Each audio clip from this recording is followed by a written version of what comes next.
Perguntas e respostas de O Livro dos Espíritos. Este conteúdo também está disponível em podcast nos links abaixo. Livro 1. As Causas Primeiras. Elementos Gerais do Universo. Conhecimento do Princípio das Coisas. Pergunta número 17. É dado ao homem conhecer o princípio das coisas? Não. Deus não permite que tudo seja revelado ao homem neste mundo. Pergunta número 18. Um dia, o homem penetrará o mistério das coisas que lhe estão ocultas? O véu se levanta para ele à medida que se depura. Contudo, para compreender certas coisas, precisa de faculdades que ainda não possui. Pergunta número 19. Pelas investigações científicas, não pode o homem penetrar alguns dos segredos da natureza? A ciência lhe foi dada para o seu adiantamento em todos os campos, mas ele não pode ultrapassar os limites fixados por Deus. Quanto mais é dado ao homem penetrar nesses mistérios, mais cresce sua admiração pelo poder e sabedoria do Criador. Mas, seja por orgulho, seja por fraqueza, sua própria inteligência o faz joguete da ilusão. Ele amontoa sistemas sobre sistemas e cada dia que passa mostra-lhe quantos erros tomou por verdades e quantas verdades rejeitou como erros. São outras tantas decepções para o seu orgulho. Pergunta número 20. Fora das investigações científicas, pode o homem receber comunicações de ordem mais elevada acerca do que lhe escapa ao testemunho dos sentidos? Sim. Se Deus o julgar útil, pode revelar-lhe o que a ciência não consegue apreender. São por essas comunicações que o homem adquire, dentro de certos limites, o conhecimento do seu passado e do seu futuro. Pergunta número 21. A matéria existe desde o princípio como Deus ou foi criada por ele em determinado momento? Só Deus o sabe. Entretanto, há uma coisa que a vossa razão deve indicar. Deus, modelo de amor e de caridade, jamais esteve inativo. Por mais distante que se consiga imaginar o início da sua ação, poder-se-á compreendê-lo um segundo sequer na ociosidade? Pergunta número 22. Define-se geralmente a matéria como sendo o que tem extensão, impressiona os nossos sentidos e é impenetrável. São exatas essas definições? Do vosso ponto de vista, essas definições são exatas porque não falais senão do que conheceis. Mas a matéria existe em estados que vos são desconhecidos. Pode ser, por exemplo, tão etérea e sutil que nenhuma impressão vos cause aos sentidos. Entretanto, é sempre matéria, embora para vós não o seja. Que definição podeis dar da matéria? A matéria é o laço que retém o espírito. É o instrumento de que ele se serve e, ao mesmo tempo, sobre o qual exerce a sua ação. Sob este ponto de vista, pode-se dizer que a matéria é o agente, o meio com o auxílio do qual e sobre o qual atua o espírito. Pergunta número 23. Que é o espírito? O princípio inteligente do universo. Qual é a natureza íntima do espírito? O espírito com a linguagem humana não é fácil de ser analisado, porque o espírito não é uma coisa palpável. Para vós ele não é nada, mas para nós é alguma coisa. Sabei bem, o nada é coisa nenhuma e o nada não existe. Pergunta número 24. O espírito é sinônimo de inteligência? A inteligência é um atributo essencial do espírito. Todavia, como ambos se confundem num princípio comum, para vós são a mesma coisa. Pergunta número 25.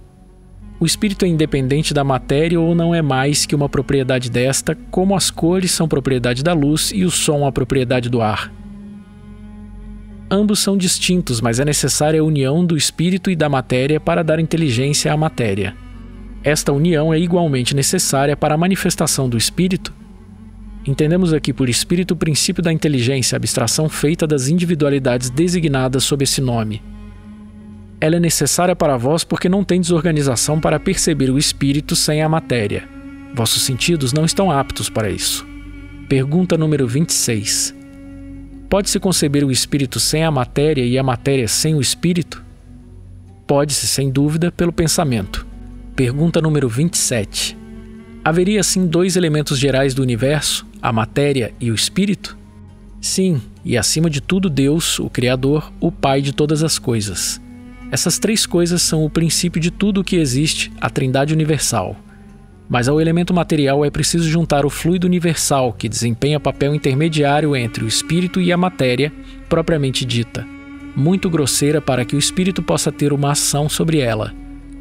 Ainda que, sob certo ponto de vista, se possa incluí-lo no elemento material, ele se distingue por propriedades especiais. Se fosse matéria, não haveria razão para que o espírito também não o fosse. Ele está colocado entre o espírito e a matéria. É fluido como a matéria é matéria, suscetível pelas inumeráveis combinações com esta e sob a ação do espírito de produzir uma infinita variedade de coisas das quais não conheceis senão uma pequena parte. Esse fluido universal, ou primitivo, ou elementar, sendo agente que o espírito utiliza, é o princípio sem o qual a matéria estaria em perpétuo estado de divisão e jamais adquiriria as propriedades que a gravidade lhe dá. Esse fluido seria o que designamos sob o nome de eletricidade? Dissemos que ele é suscetível de inúmeras combinações, e o que chamais fluido elétrico, fluido magnético, são modificações do fluido universal, que não é propriamente falando senão uma matéria mais perfeita, mais sutil, e que pode ser considerada como independente. Pergunta número 28. Uma vez que o espírito é, ele mesmo, alguma coisa, não seria mais exato e menos sujeito à confusão designar esses dois elementos gerais pelas palavras matéria inerte e matéria inteligente? As palavras pouco nos importam. Cabe a vós formular linguagem adequada a vos entenderdes. As controvérsias surgem quase sempre por não vos entenderdes sobre as palavras, visto que a vossa linguagem é incompleta para exprimir as coisas que não ferem os vossos sentidos. Um fato patente domina todas as hipóteses. Vemos matéria que não é inteligente e vemos um princípio inteligente independente da matéria. A origem e a conexão dessas duas coisas nos são desconhecidas. Que elas tenham ou não uma fonte comum com pontos de contato necessários. Que a inteligência tenha sua existência própria ou que ela seja uma propriedade, um efeito. Que seja mesmo, segundo a opinião de alguns, uma emanação da divindade. Elas nos parecem distintas e, por isso, admitimos-las como formando os dois princípios constituintes do universo. Vemos acima de tudo isso uma inteligência que domina todas as outras e as governa, distinguindo-se por atributos essenciais. A esta inteligência suprema é que chamamos Deus. Propriedades da matéria. Pergunta número 29. A ponderabilidade é um atributo essencial da matéria? Da matéria como entendeis, sim, mas não da matéria considerada como fluido universal. A matéria etérea e sutil que forma esse fluido é imponderável para vós e nem por isso é menos princípio da vossa matéria pesada. A gravidade é uma propriedade relativa, fora das esferas de atração dos mundos não há peso, do mesmo modo que não há nem acima nem abaixo. Pergunta número 30. A matéria é formada de um só ou de vários elementos? De um só elemento primitivo. Os corpos que considerais como corpos simples não são verdadeiros elementos, mas transformações da matéria primitiva. Pergunta número 31. De onde provêm as diferentes propriedades da matéria? São modificações que as moléculas elementares sofrem pela sua união e em certas circunstâncias. Pergunta número 32.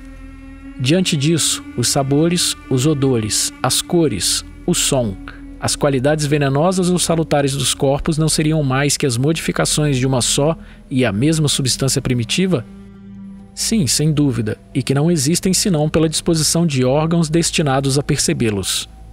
Esse princípio é demonstrado pelo fato de que nem todos percebem as qualidades dos corpos do mesmo modo. Um acha uma coisa agradável ao gosto, enquanto o outro a acha ruim. Alguns veem azul e os outros veem vermelho. O que é um veneno para uns é inofensivo ou salutar para outros. Pergunta número 33. A mesma matéria elementar é suscetível de receber todas as modificações e de adquirir todas as propriedades? Sim. E isso é o que se deve entender quando dizemos que tudo está em tudo. O oxigênio, o hidrogênio, o azoto, o carbono e todos os corpos que catalogamos como simples não são mais que modificações de uma substância primitiva. Dada a impossibilidade até o presente a que estamos submetidos de remontarmos, a não ser pelo pensamento, a essa matéria primitiva, esses corpos são para nós verdadeiros elementos e podemos, sem maiores consequências, considerá-los como tais até nova ordem. Essa teoria parece dar razão à opinião daqueles que não admitem na matéria senão duas propriedades essenciais, a força e o movimento, e que pensam que todas as outras propriedades não são mais que efeitos secundários, variando segundo a intensidade da força e a direção do movimento. Essa opinião é exata. É preciso juntar também segundo a disposição das moléculas, como vês, por exemplo, num corpo opaco que pode se tornar transparente e vice-versa. Pergunta número 34. As moléculas têm uma forma determinada? Sem dúvida. As moléculas têm uma forma determinada, mas que não é para vós apreciável. Essa forma é constante ou variável? Constante para as moléculas elementares primitivas, mas variáveis para as moléculas secundárias que não são mais que aglomerações das primeiras, porque o que chamais molécula está ainda distante da molécula elementar. Espaço universal.